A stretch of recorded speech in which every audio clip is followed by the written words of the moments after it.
നമസ്കാരം.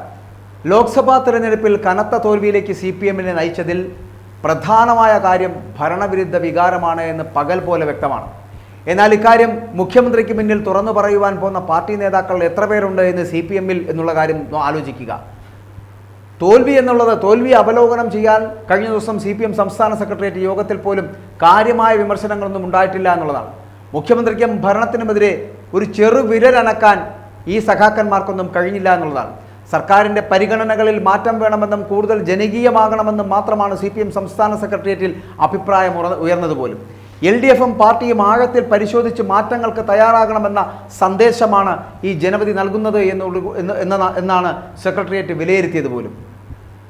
ഈ മാസം 16-ന് ആരംഭിക്കുന്ന സംസ്ഥാന സെക്രട്ടേറിയറ്റിനും സംസ്ഥാന കമ്മിറ്റിക്കും മുൻപായിട്ട് 14 ജില്ലകളിൽ നിന്നും റിപ്പോർട്ട് തേടിയിട്ട് തിരുത്തൽ പ്രക്രിയയിലേക്ക് പാർട്ടി കടക്കാൻ പോവുകയാണ്. വലിയ കാര്യമാണ്.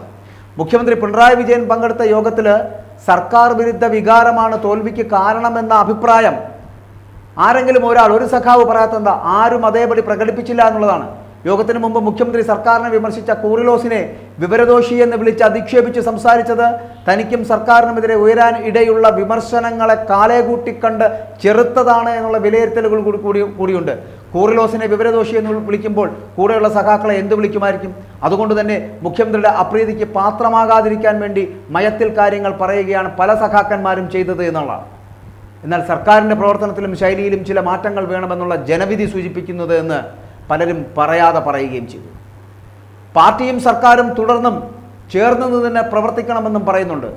ഉയർന്നു വരുന്ന ഓരോ പ്രശ്നവും ജനപക്ഷത്തു നിന്ന് തീർക്കുവാൻ കഴിയുകയും അകന്നുപോയ വിഭാഗങ്ങളെ തിരികെ കൊണ്ടുവരാൻ കഴിയുന്ന തരത്തിൽ ഭാവനാപൂർണമായിട്ടുള്ള ഇടപെടൽ മന്ത്രിസഭയിൽ നിന്നുണ്ടാകണമെന്നൊരു നിർദ്ദേശം കൂടി ഉണ്ടാക്കി. അടുത്ത 2 വർഷങ്ങളിലായി തദ്ദേശ നിയമസഭാ തെരഞ്ഞെടുപ്പുകൾ നടക്കാനിരിക്കുന്നത് കണക്കിലെടുത്ത് ജനവിശ്വാസം വീണ്ടെടുക്കുവാൻ അവരിലേക്ക് ഇറങ്ങിച്ചെല്ലണമെന്നുള്ള വികാരമാണ് ചർച്ചകളിൽ പൊതുവെ ഉണ്ടായത് എന്നുകൂടി പറയട്ടെ. പാർട്ടി ഒരിക്കലും പ്രതീക്ഷിക്കാത്ത തോൽവിയാണ് സംഭവിച്ചത് എന്ന് സംസ്ഥാന സെക്രട്ടറിയായുള്ള MV ഗോവിന്ദൻ വ്യക്തമാക്കി.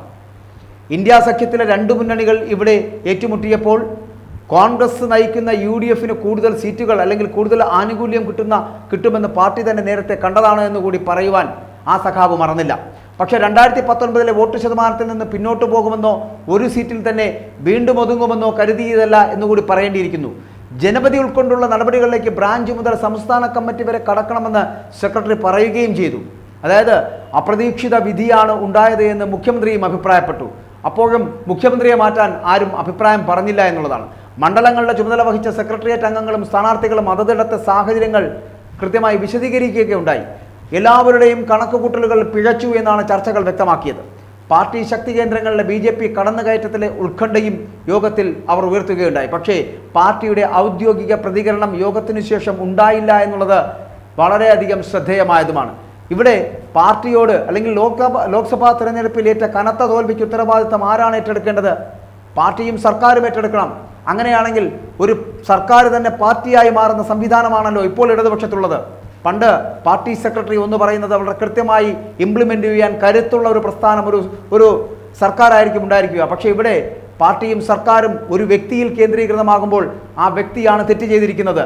മുഖ്യമന്ത്രി പിണറായി വിജയൻ എന്ന് പറയപ്പെടുന്ന ഒരു വ്യക്തിയിലേക്ക് അങ്ങനെ വ്യക്തിയാധിഷ്ഠിതമായ ഒരു പാർട്ടിയായി ഇടതുപക്ഷ ജനാധിപത്യ മുന്നണി മാറുമ്പോൾ ആ പാർട്ടി ഇത്തരത്തിലൊരു കനത്ത തോൽവിയിലേക്ക് പോയാൽ അന്തസ്സുണ്ടെങ്കിൽ ഈ പിണറായി വിജയനെ പോലുള്ള ഒരു മുഖ്യമന്ത്രി ആദ്യം ചെയ്യേണ്ടത് ഞാൻ രാജിവെക്കുന്നു എന്നാണ് പറയേണ്ടത്. ആ തോൽവിയുടെ പാപഭാരം മുഴുവൻ മറ്റുള്ളവരുടെ ചുമലിലേക്ക് വെച്ചു കൊടുക്കാതെ ആ പാപഭാരം സ്വയം ഏറ്റെടുക്കുവാനുള്ള കരുത്തെങ്കിലും കാണിക്കണം. അന്തസ്സുണ്ടായിരുന്നുവെങ്കിൽ പിണറായി വിജയൻ ചെയ്യേണ്ടിയിരുന്ന അതായിരുന്നു. പക്ഷേ അതിനു പകരം ആ ലോക്സഭാ തെരഞ്ഞെടുപ്പിൽ കനത്ത തോൽവി സംഭവിച്ചു എന്ന് സെക്രട്ടേറിയറ്റിനുള്ളിൽ പറയുവാൻ, അതിന് മുഖ്യമന്ത്രിയും മന്ത്രിമാരും അടക്കമുള്ളവരുടെ പ്രവർത്തനങ്ങൾ ശരിയായില്ല എന്ന് വിളിച്ചു പറയുവാൻ ഒരു നട്ടലുള്ള സഖാവ് പോലും ആ സെക്രട്ടേറിയറ്റിൽ ഇല്ലല്ലോ എന്ന് ആലോചിക്കുമ്പോൾ നിങ്ങളുടെ ഗതികേടോർത്ത് പുച്ഛം തോന്നുന്നു.